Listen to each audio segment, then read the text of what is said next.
Okay, next problem. Find the ratio in which the straight line 2x plus 3y minus 20 is equal to 0 divides the join of the points 2, 3 and 2, 10. So ఈ straight line ఈ రెండు points గుండా pass అయ్యేటటువంటి straight లైన్ని ఏ రేషియోలో divide చేస్తుంది? So ఏ అనే point, B అనే పాయింట్, ఇది పాయింట్ ఏ, పాయింట్ బి. సో ఈ రెండింటి గుండా పాస్ అయ్యేటటువంటి లైన్ సెగ్మెంట్ని వేరొక స్ట్రైట్ లైన్ ఎల్ అనే లైన్ డివైడ్ చేస్తుంది. అది ఏ రేషియోలో డివైడ్ చేస్తుంది అని చెప్పేసి అడుగుతున్నారు వాళ్ళు.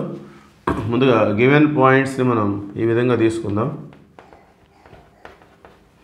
పాయింట్స్ ఏ 2, 3 దీన్ని మనం x1 y1, b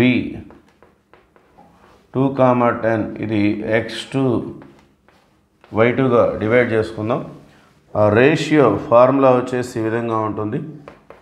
so L అనే స్ట్రైట్ లైన్ ఏబి లైన్ సెగ్మెంట్ని డివైడ్ చేసే రేషియో అనేది -L11:L22. ఓకే, సో L11 అంటే అర్థమైందంటే ఈ స్ట్రైట్ లైన్లో మనం x1 y1 అనే పాయింట్ని సబ్స్టిట్యూట్ చేసుకోవాలి. L22 అంటే ఇదే స్ట్రైట్ లైన్లో సెకండ్ పాయింట్ x2 y2 అనే పాయింట్ని మనం సబ్స్టిట్యూట్ చేసుకోవాలి.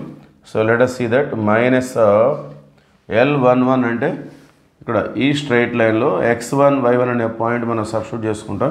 సో 2 × x అంటే 2, 2 × x అంటే 2, 3 × y అంటే 3, x1 y1 -20 ratio.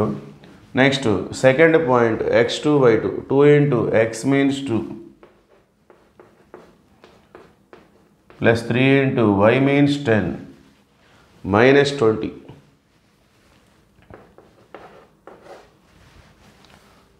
So that is equal to minus of 2 2s are 4, 3 3s are 9, 4 plus 9 13, 13 minus 20 -7 is 2, 2 2s are 4, so 3 10s are 30, 30 minus 20 10, 10 plus 4 14, so minus into minus plus, so 7 is to 14. So దీన్ని కూడా మనం cancel చేసుకోవచ్చు. 7 1s, 7 2s. Finally the required ratio is 1:2. Okay, thank you.